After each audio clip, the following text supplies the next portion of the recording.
All right, welcome. So this is Unit 9. This is our first lesson of Unit 9, which is surface area and volume.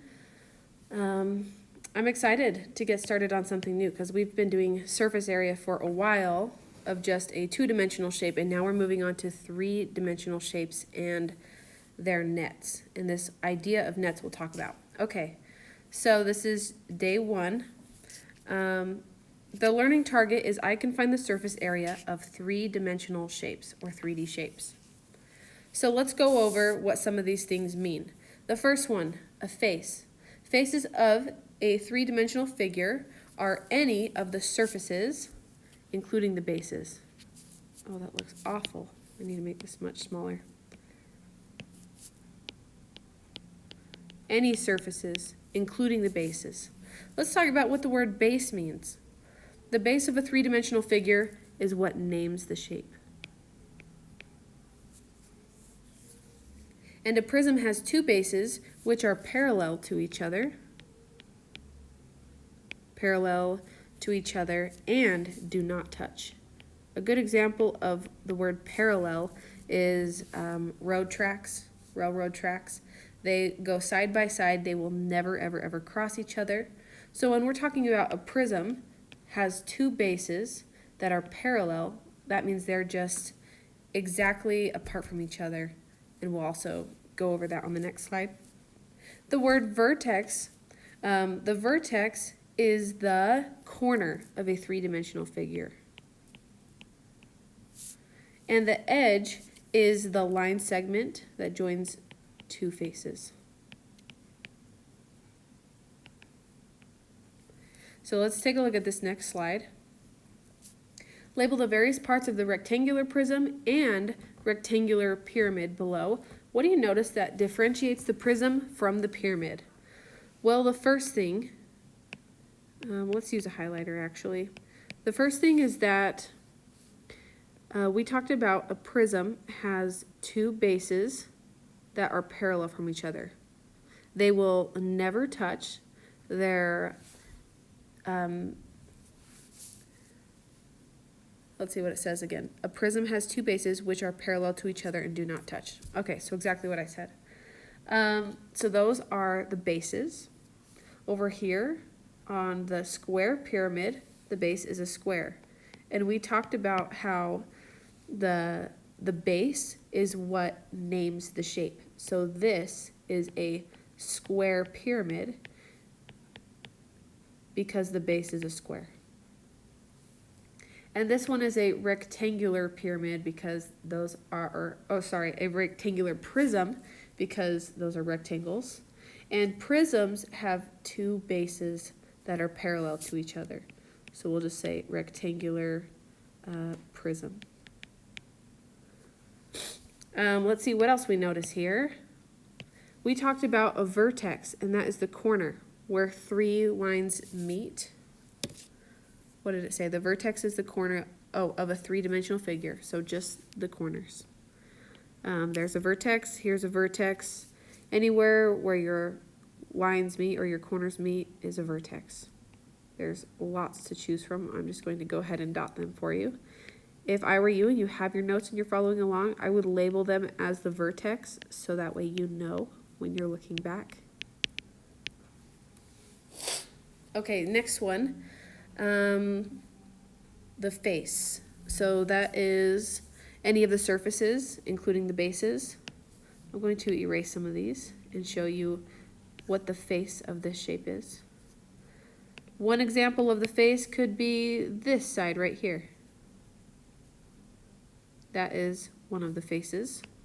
Another face of the shape is this one right here. And another example of a face is this one right here. So any of the surfaces, including the bases. And then our bases are just whatever's on the end. So like I said earlier, here's a base and here's a base. And then the edges. The edges are just going to be the line segment that joins the two faces. So this is in between two faces. That's one line segment. Here's another line segment. Here's another. Oh, I have to sneeze. Okay. So I think we've gone through all of them. Let's go on to the next slide.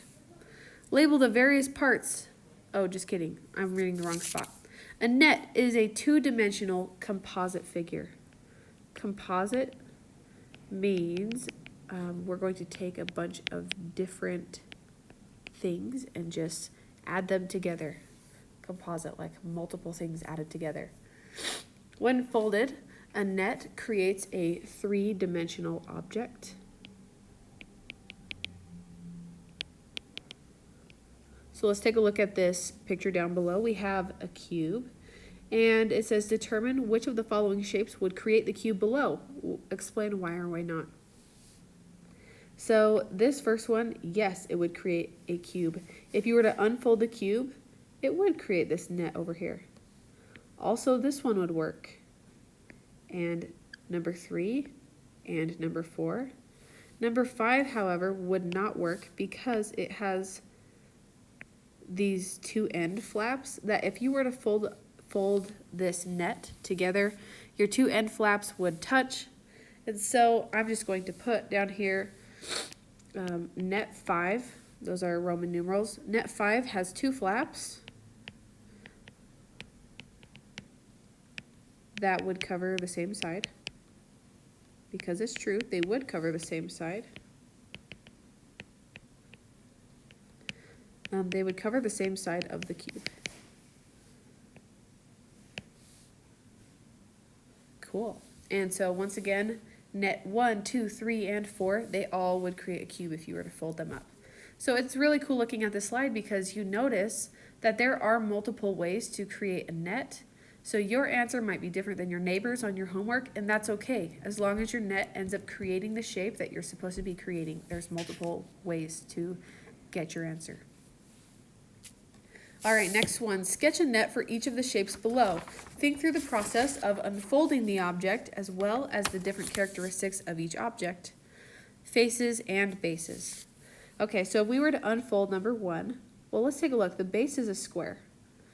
And then if we were to just take a look at the other 4 shapes that come off of the base, they are triangles. So here's what your net would look like. On question number 2, we have 1, 2, 3, 4 sides that go all the way around this rectangular prism. 4 sides and 2 bases. So I'm just going to go ahead and show you that I would draw 4 sides. 1, 2, 3, 4. And then I would draw my 2 bases. It doesn't matter where you want to put them. Well, I guess it does. It does matter. But what I'm trying to say is there's multiple ways that you could solve this. Okay, and number 3, here's an example. I have 3 rectangles here along the sides. Some of the faces, there's 3 rectangles. And my bases are triangles. I only have 2 triangular bases. So that's what that one would look like. So how is the net of the pyramid different from that of the prisms? Well, the pyramid has triangular faces, and it only has 1 base. Here's its 1 base. Whereas the prisms, they both have 2 bases. I'm highlighting them right here for you. And they have rectangular faces. I'm not going to write all that down because it would be a lot to write down. But prisms have 2 bases, while the pyramid only has 1 base. Okay, so use the measurements from the nets below to label the solid figures. So let's take a look at our first figure up here on the left. I noticed that the base is a triangle, and there's rectangles in here as well. So that net matches my second 3D figure down below. And now I need to go ahead and label. Let's see, the height of my triangle right here is going to be 6 feet. And the base is 5 feet. I know that because it says it right here. And now I need the length of my rectangle. This length right here that says 15 feet, I know will go along the long ways of my rectangle. And the short length is 5 feet. So this will be 5 feet. And now we've already learned before how to add up the area of a rectangle. So it looks like we're set on that. And we also already learned how to find the area of a triangle. And we have base times height, so we could find the surface area of the entire net. All right, let's go ahead and do another one. Let's use a different color. This second shape right here. My base is a triangle. So let's go find, this one over here. I have a triangular base. So that's how come I know that these two will match up. It looks like they are all 9 feet wide, and now I just need the height, which is 12 feet.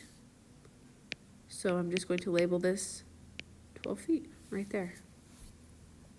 All right, next one. Let's do orange. I have a rectangular prism that matches this one over here. And my rectangular prism is going to be 10 feet because that is my width. And it's going to be 2 feet deep because of this length right here. Is that the right one? Let me think really quick. I think it's actually this width right here is 2 feet. That's better. And then my height is going to be 6 feet. So I'll write 6 right here. Okay, now the next one. Oh, this one looks like a cube. And that matches my very first 3D shape.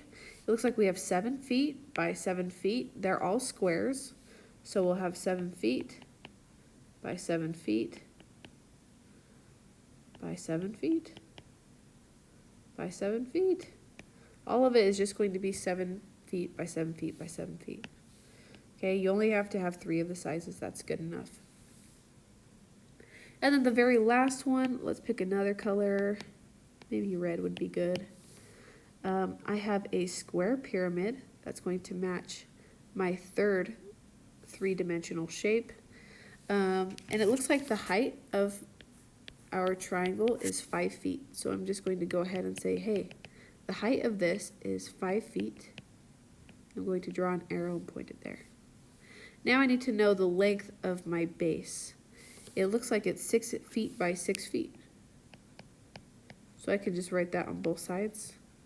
And that is all that I had to do.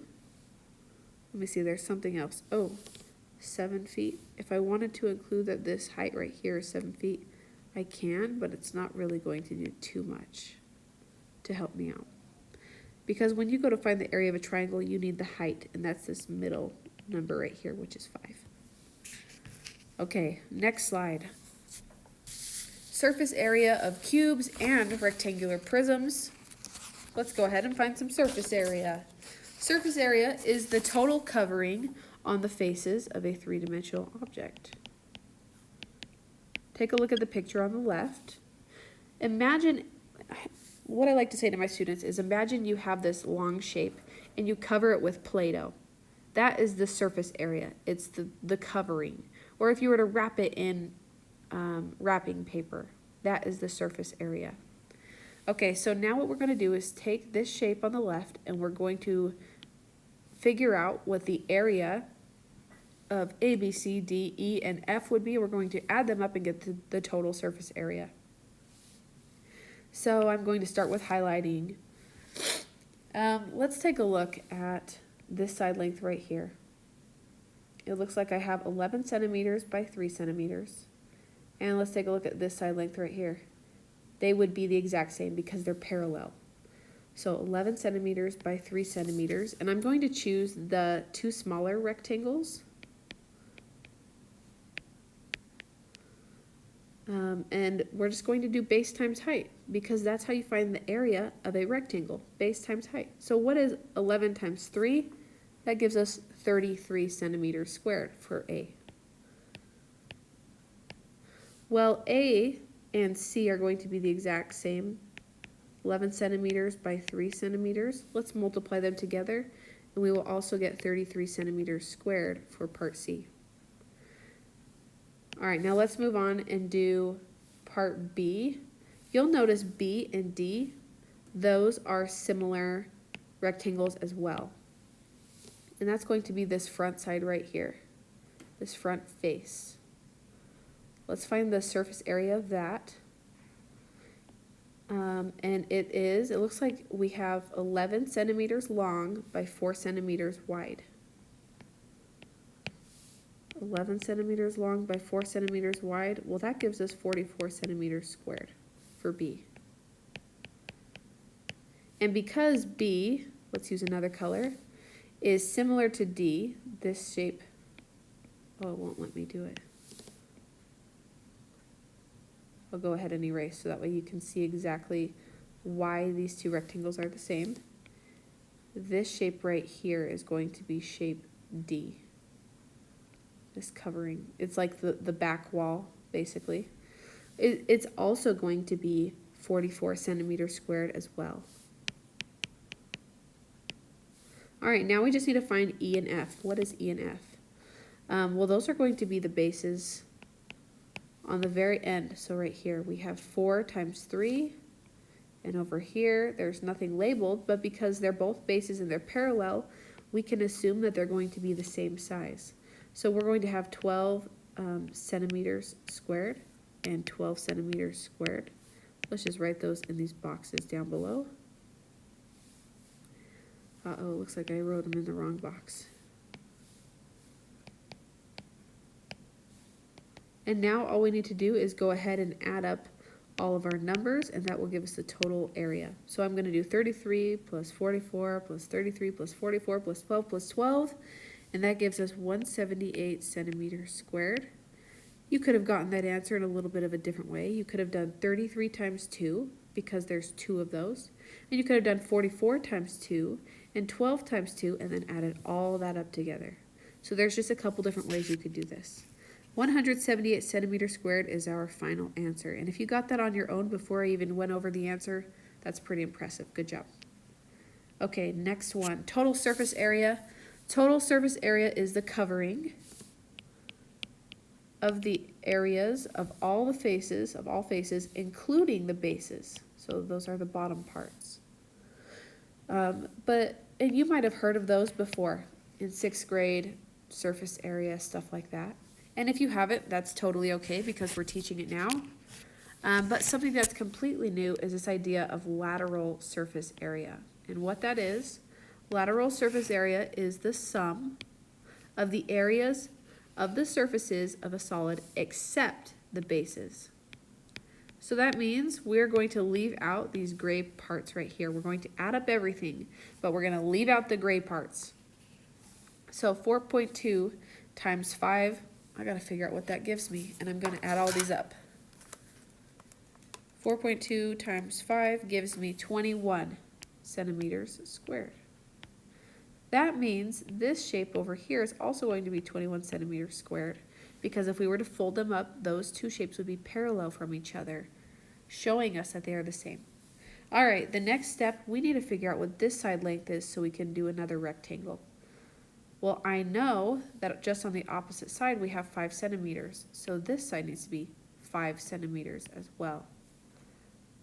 Let's do 5 centimeters times 2.9. That gives me 14.5 centimeters squared, so I know this one is also 14.5 centimeters squared, and then we just add them all up together. I'm not going to add in those gray figures because those are the bases, and our question is saying find the lateral surface area of the rectangular prism. So I'm trying to trick you almost, but not, but kind of. And you might want to watch out for that, like on tests and homework, if it says lateral surface area, you need to remember to not include the bases. Okay, so when you add all of those up together, you're going to get 71 centimeters squared. So if you already got that before I did it, awesome job. Next slide. Oh, I gotta go turn my board on again.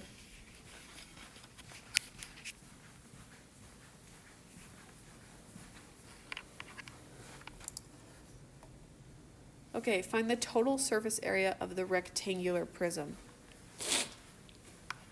This one, I think it's okay to take it in smaller steps and find the areas of 2 sides at a time and then just keep going. So I'm going to start right here with my front side. 8 inches by my height. Don't let this one fool you. The height is 2.5 inches. I know that because my back height is 2.5 inches, so my front height will also be 2.5 inches. Let's type in 8 times 2.5 inches because our base times our height is going to give us the area. So I have 20 inches squared is what I just got. Now that 20 inches squared was for my front face. But for this back face, I also need to do the same thing. And because they are parallel, they will be the same length. So that back side will also be 20 inches squared. So let's add those together. 20 inches squared plus 20 inches squared is 40 inches squared. Let's go ahead and erase that and find some more lengths. If I were you, I think color coding your homework might help, might be awesome. Let's find this top face. Looks like we have 8 inches long, and then we have to figure out what our width is going to be. This side right here that I'm scribbling on is 4 inches, and I know that because the bottom side is also 4 inches. And my length will be 8 inches. So I'm going to do 8 inches times 4 inches, and I'm going to get 32 inches squared.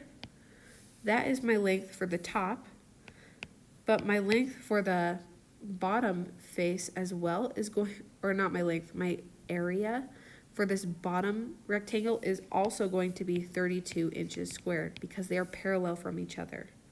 So now I can add up 32 inches plus 32 inches. 32 plus 32 gives us 64. We need to add that to our other inches because we're trying to find all of them added up together. So let's do plus 40 inches squared, and I'm going to get 104 inches squared, but that's not all. I feel like an infomercial saying that.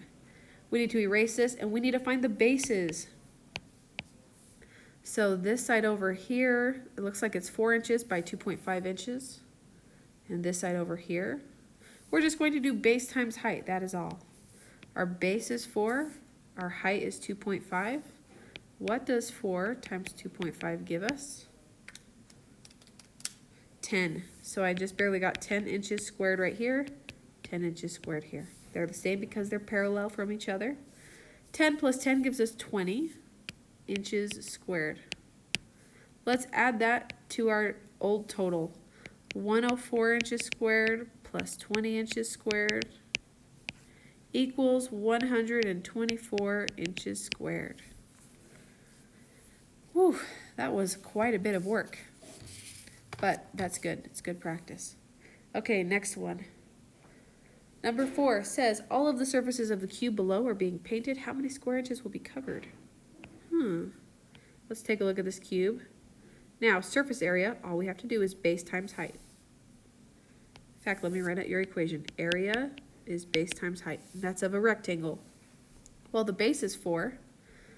This is going to be, our height is going to be the exact same because it is a square or a cube. So all of our lengths will be the same. Okay, so 4 times 4, well, that gives us 16. I'm going to write it really big in here. 16 inches squared. Wonder if this would be a better color. There we go. Well, if that one side is 16 inches squared, and all my other sides are going to be the exact same because they're squares, now I can just multiply. Let me give you a quick example of the net of a cube if you already forgot. 1, 2, 3, 4. This is what the net of a cube looks like. And if one of my squares is 16, then all of them have to be 16. Because now we're just adding them all up and they're all equal. Pretend those are squares, not rectangles. Well, I could just do 16 times 6 because that's how many sides there are. And 16 times 6 gives us 96. But I need to remember that I need to put inches squared. Okay, that looks great. Next one. To get the homework, this one, I had a lot of students who didn't get this right because they were rushing and not reading the question. The question is, find the lateral surface area. If you remember, lateral surface area means when you have your net, 1, 2, 3, 4, pretend those are squares, and you go to add everything up, that means do not include the bases. Nobody wants the bases in there. That's lateral surface area. Okay, so our square is 3.5 by 3.5, and we're just going to do base times height to get the area of that one square. So this one square is going to be 3.5 times 3.5. And that gives us 12.25 for one of the squares. So that means they will all be 12.25. So you could just do 12.25 times 4 to get your answer. Or you could do 12.25 plus 12.25 plus 12.25 plus 12.25, which is just repeated addition. And we know repeated addition is multiplication. So it just comes down to how you want to do it. I'm going to type in 12.25 times 4 in my calculator, and I just barely got 49. It's going to be inches because that's the unit of measurement that they told us, and it's squared because it's surface area. Some of my students have been saying, hey, what about volume? Or do we cube stuff? No, do not cube your work yet until we get to volume. So if you ever see area, make sure that you're adding a 2. All right, that's it for today. If you need anything, you have questions, please just come and ask. We